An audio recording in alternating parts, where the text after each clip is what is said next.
wasomi kushindwa kupata mnachokistahili kinachofanana na taabu yenu kumewafanya muanze kudai msichokistahili. Hiyo sio tafsiri ya usomi na kuwa na akili. Kwenye klipu hii nitatumia maneno ambayo pengine mnaweza msiyapende. Huenda anaweza akawaamsha maneno magumu. Yavumilie ili mwisho wa siku ubaki unadai unachokistahili. Penye nia pana njia, usibadili nia kwa sababu ya hukumu unaokutana nao. Yaani badala ya kudai haki, mgawanyo sawa wa rasilimali na haki ya ndugu zenu kuwa hai, umebaki tu wewe unataka wewe upate ajira. Ni uchawi, ni ubinafsi unaopitiliza na kuwa mchawi. Hawa jamaa ukisema tu ukomae, penye nia pana njia, mlango utafunguka. Lakini ukibadilisha uelekeo kwa sababu umekosa ulichokistahili, mara nyingi hata hicho kidogo unachokitaka hutapata, na hata utakapokuja kupata itakuwa cha manyanyaso. Utakuona ni afadhali, utakuja kuona ni afadhali hata usingepata kabisa. Wanachuo mnaodai uhaba wa ajira au mnataka ajira kwenye nchi yetu ya Tanzania, ninaweza nikasema kusoma kwenu mlikuwa mnatolewa akili, na naweza nikatumia lugha ambayo mnaweza msiipende, kwamba mmetolewa akili, mmeingiziwa makamasi au mmeingiziwa mavi kwenye akili. Nivumilie, naweza nikatumia maneno magumu ili kukufungua akili kwa namna ambayo umefanywa msukule na ukijihisi na kujiona kwamba ni msomi. Nivumilie. Inasadikika, inadhaniwa kwamba kusoma ni kuwa na akili au wanaosoma ni walio na akili. Ila tafsiri sahihi ni kwamba kusoma ni msomi ni mtu aliye na taarifa nyingi au njia nyingi au namna nyingi ambazo waliokuwa na akili walizitumia kutatua mambo katika jamii, ikapelekea jamii iwajue hawa wana matumizi mazuri ya akili au wana hekima. Kusoma kimsingi sio kuwa na akili, wala wanaosoma sio tafsiri ya kwamba wanakuwa na akili nyingi. Wanakuwa na taarifa nyingi za waliowahi kuwa na akili. Kimsingi akili tunazaliwa nazo. Mwanadamu anapoumbwa kwa mara ya kwanza kabisa, anakuwa ni kiumbe aliye zaidi ya binadamu unayemwona. Anakuwa ni kiumbe aliyeumbwa kwa mfano, amezaliwa, ametokea kwa mfano wa Mungu. Ana akili 100%. Tunachotofautiana ni matumizi ya akili au namna mbalimbali za misukumo ya akili tuzitumieje. Ni wapi ukiitumia sawasawa itakuwa ndio uhalisia wa akili ilivyopaswa kutumiwa. Wanachuo, mungekuwa na akili yenyewe, ingekuwa akili haijaondolewa mkaingiziwa makamasi, na hata naweza nikatumia lugha mbaya tena kwa mkaingiziwa mavi kichwani, msingekuwa mnapiga kelele kutaka ajira. Huo ni ubinafsi, huo ni ili ufanywe chawa, kwa sababu ingekuwa kusoma mnaingiziwa akili, mungedai haki au sawa katika jamii. Mungekuwa mnazungumzia suala la ni kwa nini wanasiasa hujimegea wanachotaka, hujipangia wakate wapi katika mishahara, katika fedha, katika rasilimali za nchi kwa njia halali na njia haramu, na kwa namna ambayo hawana udhibiti, hawana wa kuwadhibiti. Alafu wewe unayeitwa msomi, aidha kama unataka ule na wewe kwa mapana, lazima ujichomeke kwenye mifumo ya kisiasa, na wewe uende ukafanye yayo hayo.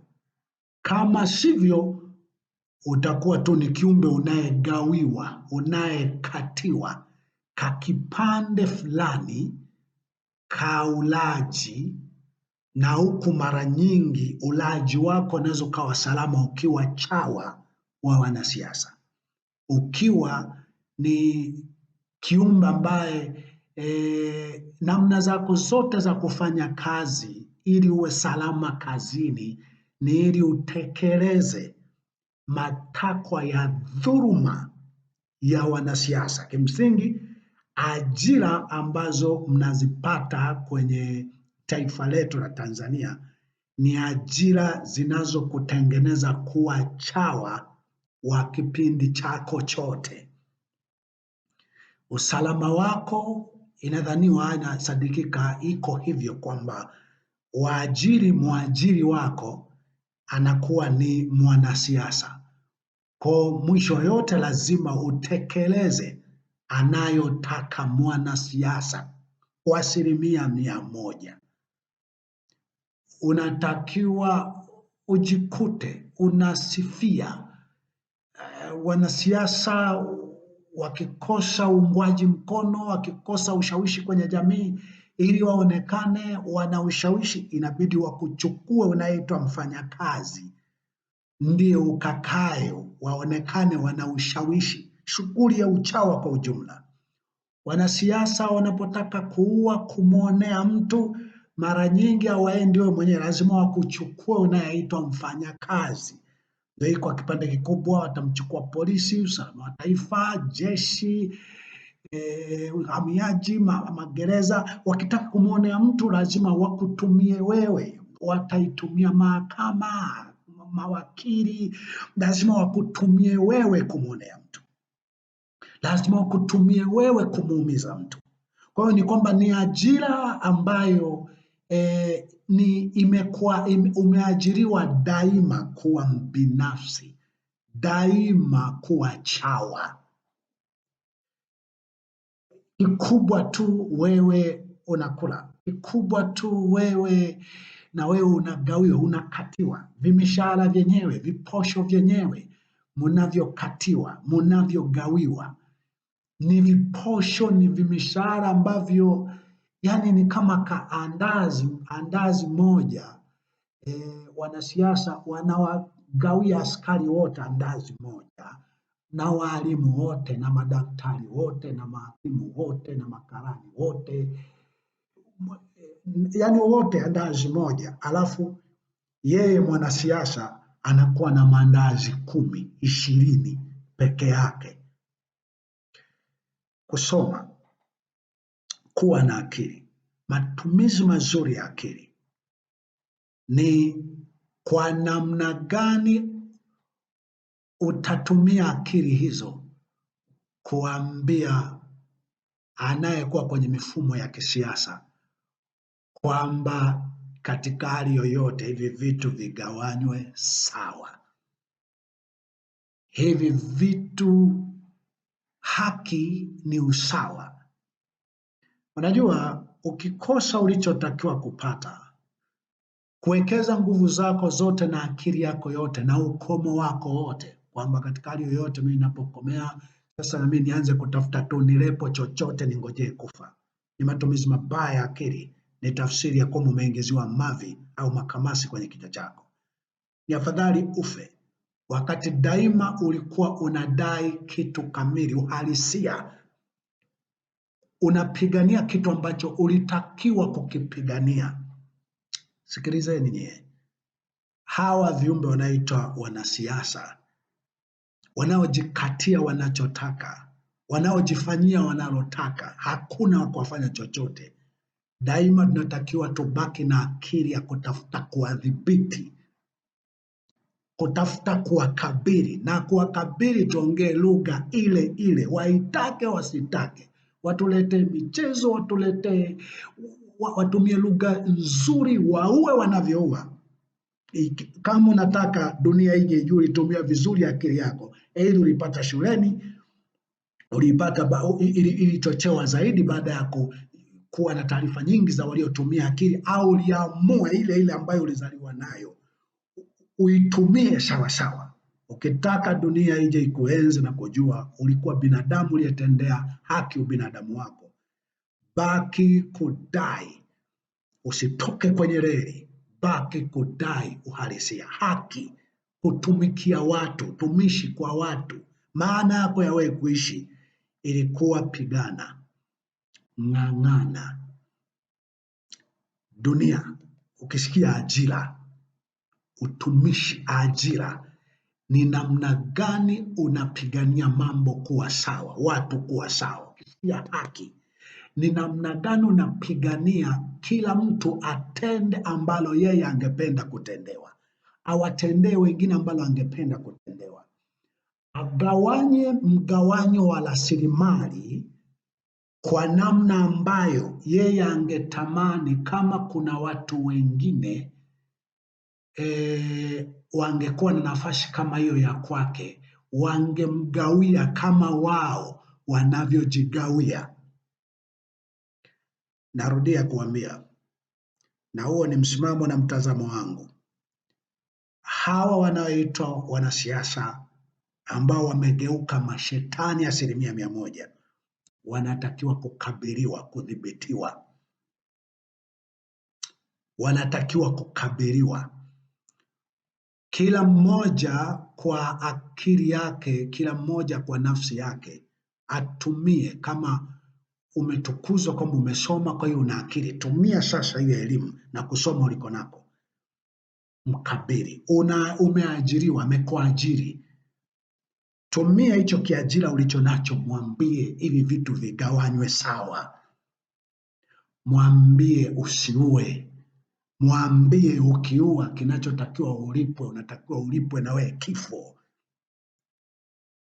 Tumia ajira ulionayo, ikiwezekana watu ambao walitumia vizuri ajira ambazo walizipata, yalikuwa mawili, walisababisha mageuzi yaliyokuwa yametakiwa, au walifukuzwa kwenye hizo ajira, au waliuawa wao au watoto wao au wakaribu wao, wakaribu yao. Hao ndio waliotumia vizuri kilichoitwa ajira, sio wewe umebaki chawa tu, umebaki chawa tu. Wale ambao hawakaajiriwa lakini wamesoma au wana akili kamili, wana matumizi mazuri ya akili. Mfano mimi unachohisi, sijaitwa kwamba niwe na sehemu ya ulaji kwenye mamlaka ya damu, mamlaka ya ovu. Unafikiri sijaitwa? Nimewahi kuitwa na Homera wakati fulani nilikuwa mkuu wa mkoa Dar es Salaam, Mbeya pale. Katika mazungumzo mengi alisema, Mbarikiwa, sisi tunataka tufanye kazi na wewe. Unafikiri hiyo neno tufanye kazi na wewe lilikuwa hebu tukuweke kwenye sehemu fulani na wewe huu unakula? Mimi niwaambia hapana brother, najua una mkono mrefu, najua nguvu yako, najua roho yako, naijua katika ulimwengu wa Mungu na kujua wewe ni nini, na ikiwa nitakukatalia nitapitia hatari kiasi gani, nitawindwa kiasi, naweza nikawindwa kiasi gani, najua.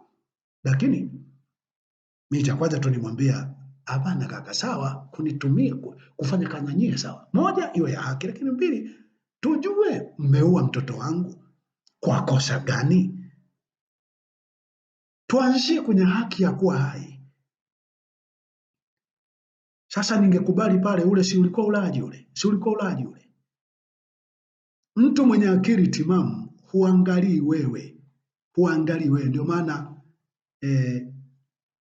mimi naonya sana hata wale ambao watu wenu wameuawa alafu mnatendewa vimema fulani, alafu na wewe unaanza kusema hii serikali nzuri, hao watu ni wazuri. Ni binafsi wewe, una makamasi kichwani wewe, una mavi kichwani, hata kama umesoma, hata kama umeajiriwa.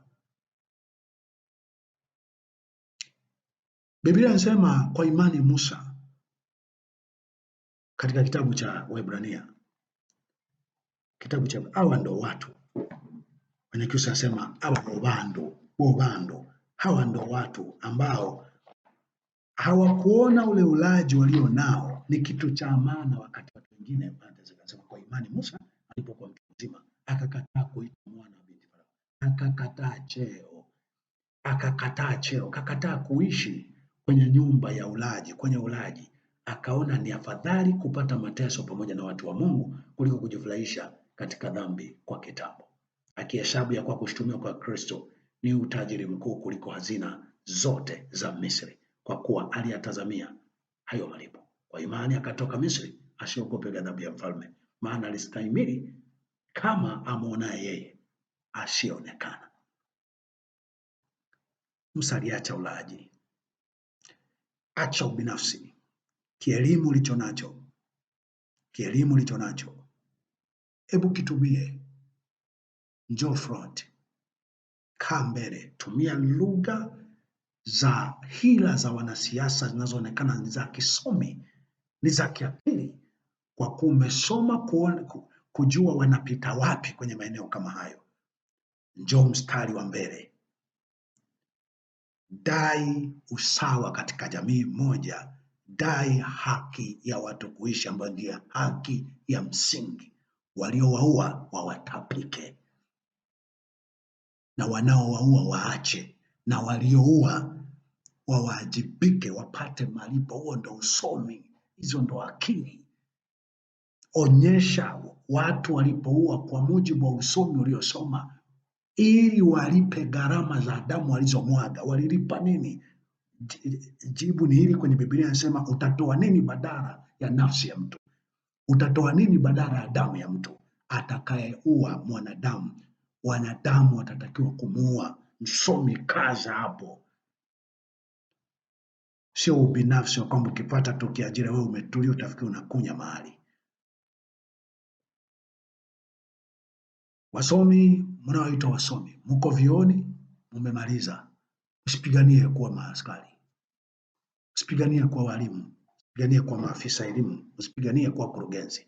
Piganieni mgawanyo sawa wa rasilimali katika jamii yenu. Inuka tuwakabili haya mashetani yaliyotukabili. Biblia inasema mkemeeni shetani, mkemeeni shetani naye atawakimbia. Mkabilini shetani naye atawakimbia, bali mkaribieni Mungu, karibieni mema. Bila hivyo, ndio maana unaona hakuna msomi mwenye umaana katika nchi yetu ambaye anaonekana moja kwa moja mwenye umaana, isipokuwa unaona kama akina Tundu Lissu wanadhikika, wanapata shida, ni kwa ajili ya kuangalia. Ameonekana ni kama anahangaikia siku moja watu wote wawe salama. Ndio watu wanaokuwa na heshima kubwa. Akina Polepole ndio ni simanzi kubwa, haijulikani yuko wapi, haijulikani, ni madamu tu yametapakaa, lakini kama ni mtu mwenye thamani. Bibi wa taifa alikuwa ametokewa na tukio fulani, watu wamejihusisha, inaonekana ni kwa sababu alijiriski. Akina Warioba wametoa matamko ambayo inaonekana ni ya haki. Sina la kufanya, lakini siku ukitaka niseme nitasema kuhusiana na haki. Hao ndio wanaobaki kwenye thamani, lakini sio wale wanaoonekana unaimba wimbo unaoimbwa na mihuni na miuaji, au umetulia tu kwa sababu wewe unakula. Sasa angalia ajira za maskari, angalia laana wanayojikuta wameshaingia tayari, wameingia kwenye laana ya milele. Hakuna toba, hakuna kanisa. Askari watatubu kwa dhambi hii walioifanya ya kumwaga damu. Hakuna toba, hakuna kanisa. Nishakwambia Mungu anaweza kukusamehe kwenye jehanamu ya milele, lakini malipo